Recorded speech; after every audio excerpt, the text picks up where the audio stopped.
नमस्कार दोस्तों, मेरा नाम है सचिन यादव और मैं आपका स्वागत करता हूं सचलक्ष्य ग्रुप के एक और चैनल सचलक्ष्य ग्रुप एकेडमिक्स में, जहां पर आपको एकेडमिक सब्जेक्ट से रिलेटेड वीडियोस देखने को मिलती रहती हैं। फिलहाल आज की वीडियो में हम बात करेंगे इंग्लिश का टॉपिक टेंस, और टेंस को पूरा डिटेल में समझने वाले हैं। बहुत ही ज़्यादा डिमांडिंग वीडियो ये, स्टूडेंट्स ने काफ़ी डिमांड की थी कि सर टेंस पे वीडियो बनाइए। तो मैं उससे पहले आपको ये समझाना चाहता हूँ कि ये जो वीडियोस बनेंगी टेंस के ऊपर, ये 3 तरीके से बनेंगी। पहला तो एक सिंगल यानी कि आप प्रेजेंट के इंडेफिनिट के ऊपर एक वीडियो मिलेगी आपको, फिर प्रेजेंट कॉन्टिन्यूस के ऊपर, प्रेजेंट परफेक्ट के ऊपर, प्रेजेंट परफेक्ट कॉन्टिन्यूस की तरह, और इस तरीके से सो ऑन, इस तरीके से वीडियो सिंगल टेंस पे और उनके सब पार्ट्स पे बनेंगी। दूसरी जो होगी उसमें एक प्रेजेंट टेंस एक साथ बनेगा, यानी कि प्रेजेंट का indefinite, continuous, perfect, perfect continuous की एक वीडियो बनेगी। पास्ट के सारे टेंसेस की, past indefinite, past continuous, past perfect continuous की एक वीडियो बनेगी। ठीक है, मतलब एक ही में ये सारी वीडियोस होंगी। और इसी तरीके से फ्यूचर की एक कंबाइंड वीडियो बनेगी जिसमें फ्यूचर इंडेफिनिट, कॉन्टिन्यूस, परफेक्ट और परफेक्ट कॉन्टिन्यूस होंगे। और थर्ड कैटेगरी जो होगी, थर्ड टाइप की जो वीडियो मैं आपके लिए बनाने वाला हूँ, उसमें आपको एक मैराथन वीडियो मिलेगी जिसमें आपको बेसिकली आप कह सकते हैं कि पूरा का पूरा टेंस, चाहे वो प्रेजेंट के सारे पार्ट हों, पास्ट के सारे पार्ट हों या फ्यूचर के सारे पार्ट हों, एक साथ मिल जाएंगे, जिसको हम मास्टर वीडियो या मैराथन वीडियो बोलते हैं, जिसमें टाइम मैटर नहीं करता, एक सिंगल वीडियो में पूरा आपको टॉपिक खत्म मिलेगा टेंस का। ठीक है, और ऐसा मैं इसलिए कर रहा हूँ क्योंकि कुछ स्टूडेंट सिंगल एक ही वीडियोस में सब सारा कंटेंट चाहते हैं, और कुछ ऐसे स्टूडेंट्स भी होते हैं जिनको जरूरत होती है कि यार हमें बाकी टेंस तो आता है लेकिन किसी पर्टिकुलर टेंस में प्रॉब्लम है, तो सर हमें वो पर्टिकुलर टेंस बता दीजिए। तो आप दोनों के अकॉर्डिंग मैं इस तरीके से टेंसेस बना रहा हूं। तो आई होप कि आपको ये वीडियो पसंद आएगी, और कुछ स्पेशल तरीके से मैं आपको बताने वाला हूँ टेंसेस को, बहुत ही क्लियर, आपको एकदम एक बार में समझ में आएगा। एक ही तरह के सेंटेंस को लेकर मैं सारे टेंसेस का मैं यूज करके बनाने वाला हूँ, ताकि आपको कंपेरिजन करना ईजी हो और चीज़ों को समझना आसान हो। बट उसके लिए आपको वीडियो एंड तक देखनी पड़ेगी। तो चलिए शुरू कर लेते हैं। सबसे पहले आप यहाँ पर देखिए, टेंस जो है उसका मतलब होता है काल। ठीक है, यानी समय। तो बोला there are 3 type of tenses, 3 तरह के टेंसेस हैं हमारे पास। ठीक है, मेनली अगर हम बात करें तो प्रेजेंट टेंस है जिसको वर्तमान काल कहते हैं, यानी कि जो समय चल रहा है। पास्ट टेंस यानी कि भूतकाल, जो बीत गया समय। ठीक है, और फ्यूचर टेंस यानी कि भविष्यत काल, यानी जो समय अभी आने वाला है। तो ये 3 तरह के मेन टेंसेस हैं, लेकिन इनकी सब कैटेगरीज भी है स्टूडेंट। इनको और अच्छी तरीके से समझने के लिए हमने फर्दर इसको डिवाइड कर रखा है। तो पहली कैटेगरी जो है उसमें लिखा है, पहले तो आप इस लाइन को पढ़ लीजिए, लिखा है tenses are further divided to 4 सब कैटेगरीज। तो 4 सब कैटेगरीज में क्यों बांटा गया मैंने आपको बताया, और अच्छी तरीके से समझने के लिए आप टेंसेस को 4 सब कैटेगरीज में बांट सकते हैं। ठीक है, तो पहली कैटेगरी जो है वो है इंडेफिनिट, दूसरी है कॉन्टिन्यूअस, तीसरा परफेक्ट और चौथा परफेक्ट कॉन्टिन्यूअस। यानी इसमें से जितने भी आपने मेन टेंसेस पढ़े हैं ऊपर, उन सबको हम 4 पार्ट्स में डिवाइड कर सकते हैं। फॉर एग्जांपल अगर मैं प्रेजेंट की ही बात करूं तो प्रेजेंट का इंडेफिनिट, प्रेजेंट का continuous, present perfect continuous, 4 tenses ये बन गए।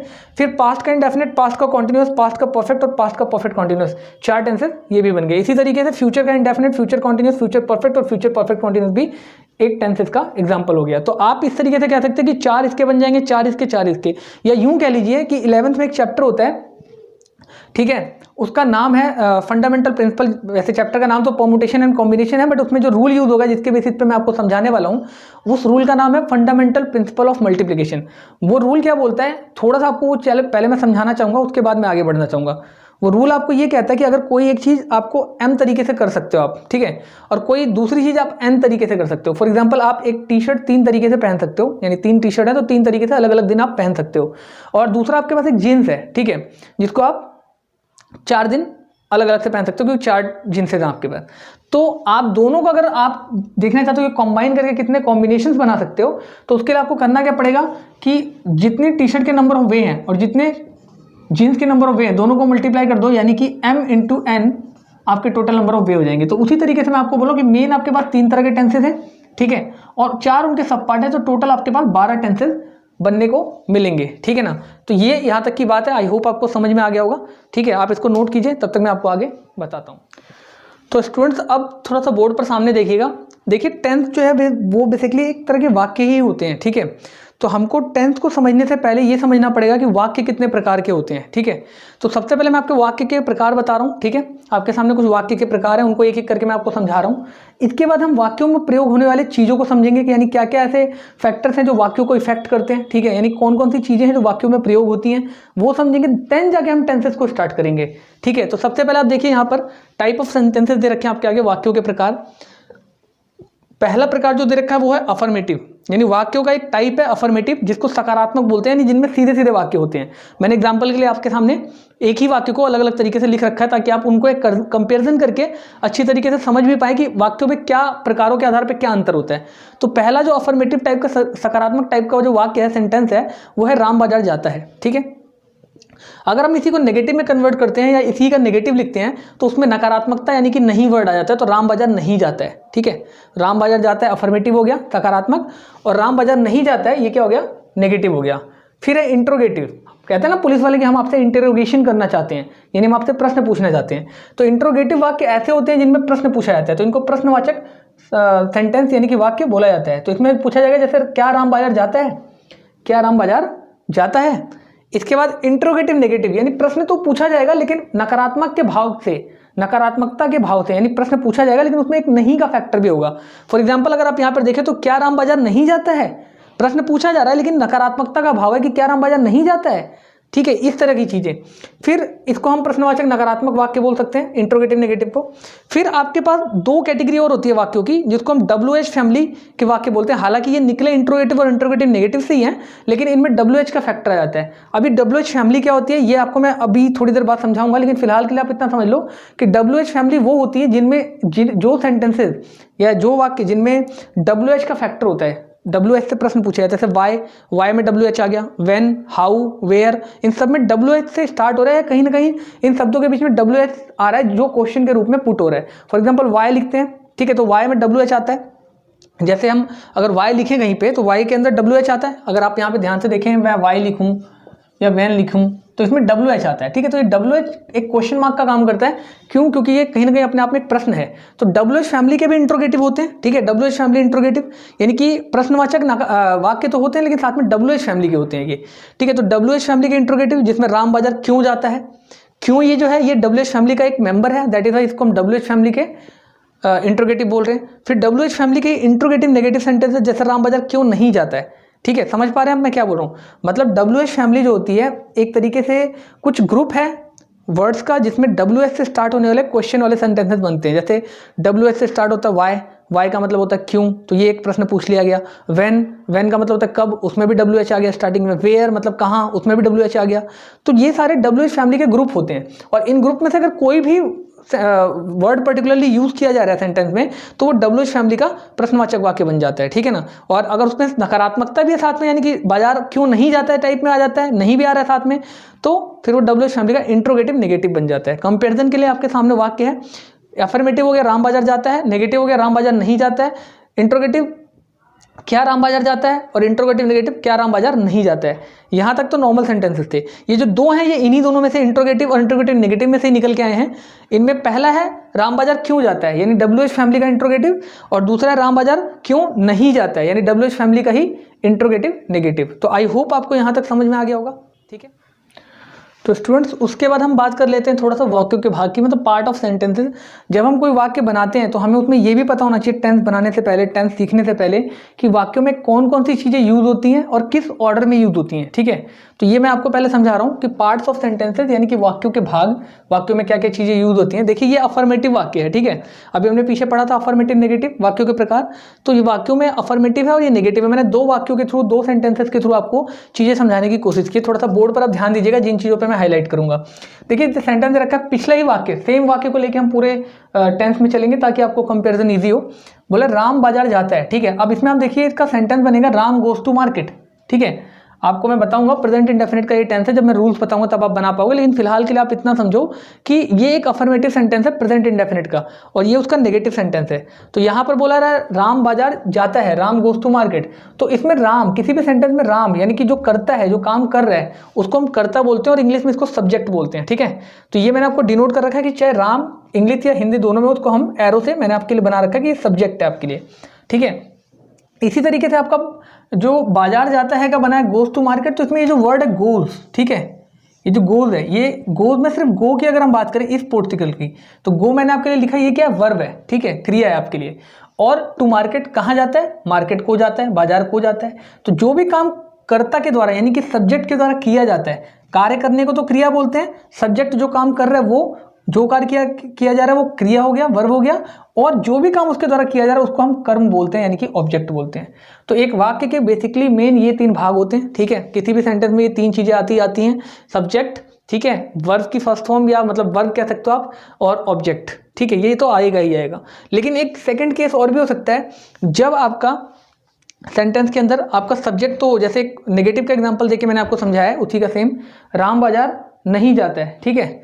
तो Ram does not go to market, Ram बाजार नहीं जाता, ये सेंटेंस है Ram does not go to market. तो इसमें आप देखिए राम तो हो गया आपका सब्जेक्ट, मैंने यहाँ हाईलाइट कर रखा है, राम आपका सब्जेक्ट हो गया जिसको हम कर्ता बोलते हैं हिंदी में, काम करने वाला, ठीक है, राम काम कर रहा है।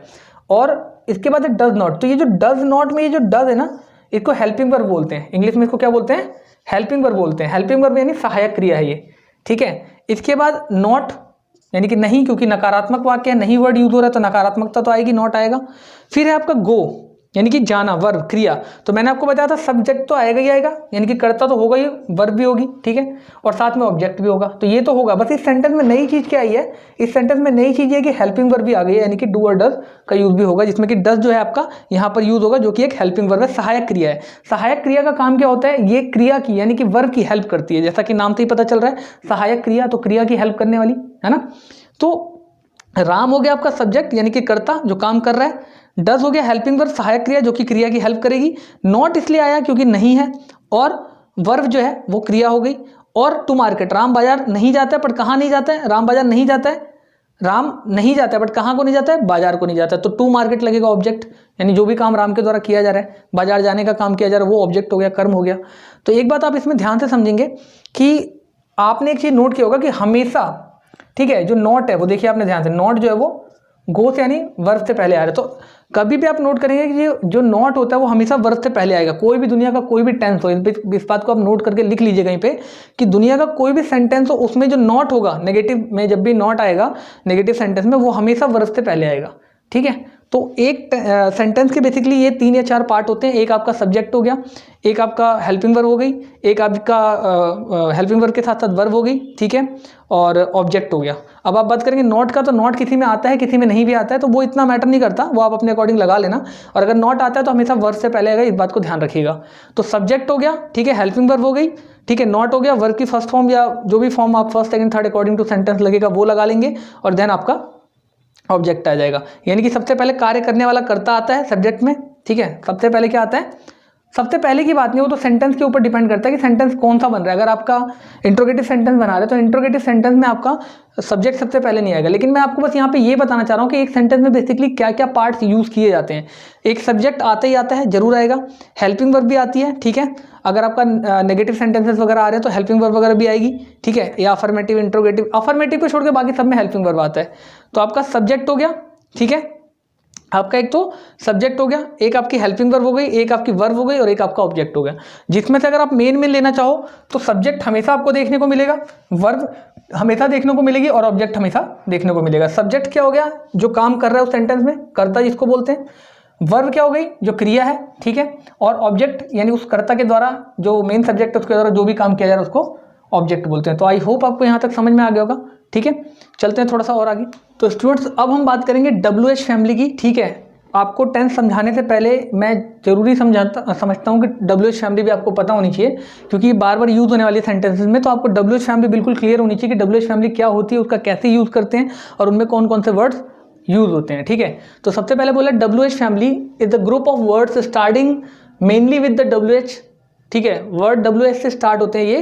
तो WH फैमिली क्या होता है, एक ग्रुप है वर्ड्स का, ठीक है, जो कि स्टार्ट होते हैं वर्ड WH से। जैसे कि एग्जांपल के लिए वाई मतलब क्यों, तो क्यों में WH वर्ड यूज होता है, ठीक है, स्टार्टिंग में ही होता है मेनली, ज़्यादातर तो WH स्टार्टिंग में यूज हो जाता है, लेकिन एक आध ऐसे हैं जैसे कि आप कह सकते हो WH में आप व्हेन है, एक आध ऐसे हैं जिनमें WH बाद में भी यूज होता है, जैसे W बाद में है, एंड में है, और H पहले है। तो वाई मतलब क्यों हो गया, व्हेन मतलब कब हो गया, हाउ मतलब कैसे हो गया, साथ साथ आप चाहो तो नोट भी कर सकते हो।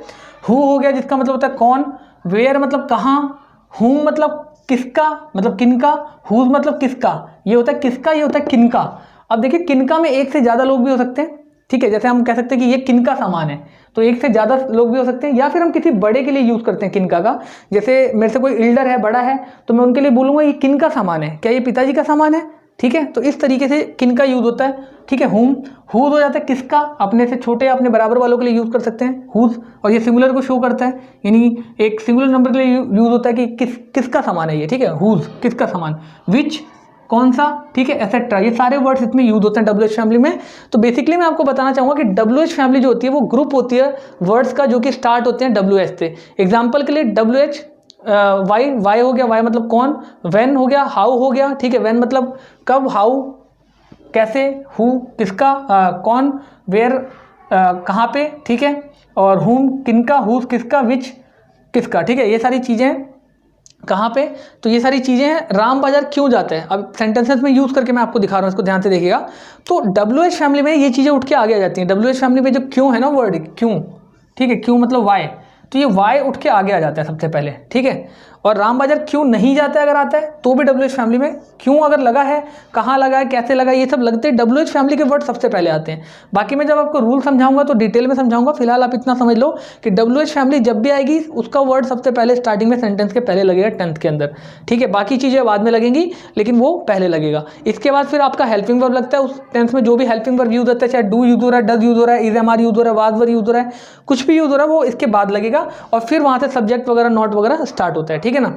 तो आई होप आपको यहाँ तक समझ में आ गया होगा, इसको नोट डाउन करके अच्छी तरीके से रख लीजिए और अब चलते हैं थोड़ा और आगे।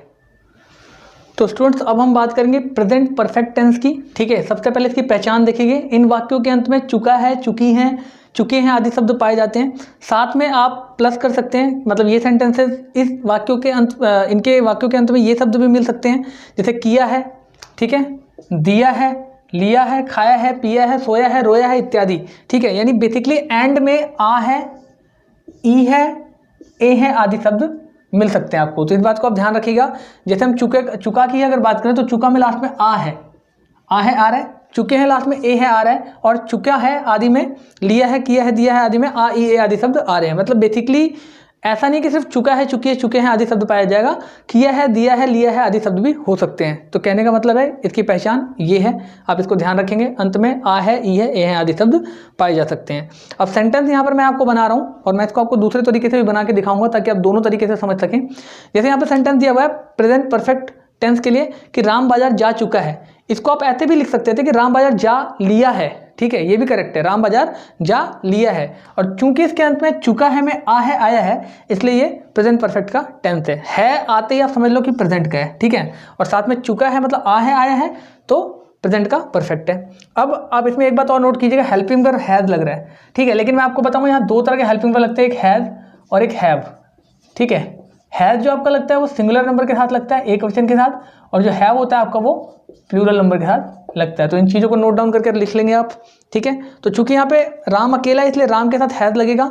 Ram has gone market, verb की थर्ड फॉर्म है ये, गो की थर्ड फॉर्म होती है गॉन, तो वो यहाँ लगा है। तो रूल आप देखेंगे यहाँ पे सब्जेक्ट सबसे पहले, फिर हैज या हैव में से कोई एक आएगा, ठीक है, फिर वर्ब की थर्ड फॉर्म जो कि यहाँ पे गॉन है, और फिर ऑब्जेक्ट। तो इस तरीके से सेंटेंस बन जाएगा। नेगेटिव में मैंने आपको बताया था रूल क्या था, हमेशा वर्ब से पहले नॉट लगेगा। तो वर्ब जो है आपका कौन सा है, गॉन है इसमें, तो उससे पहले नॉट लगा है। तो राम बाजार नहीं जा रहा है, यानी कि Ram has not gone market. Has क्यों लग रहा है मैंने आपको बताया, क्योंकि राम अकेला है।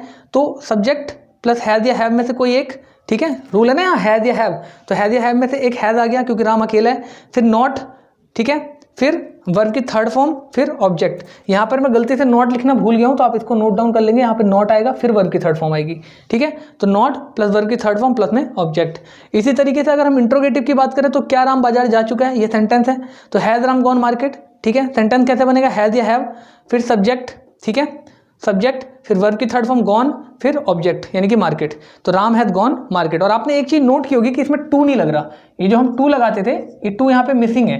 तो मैंने आपको रूल पहले ही बताया था कि जो टू है वो वर्ब की थर्ड फॉर्म और सेकंड फॉर्म के साथ ही लगता है, मतलब फर्स्ट फॉर्म और सेकंड फॉर्म के साथ ही लगता है, थर्ड फॉर्म के साथ नहीं लगता।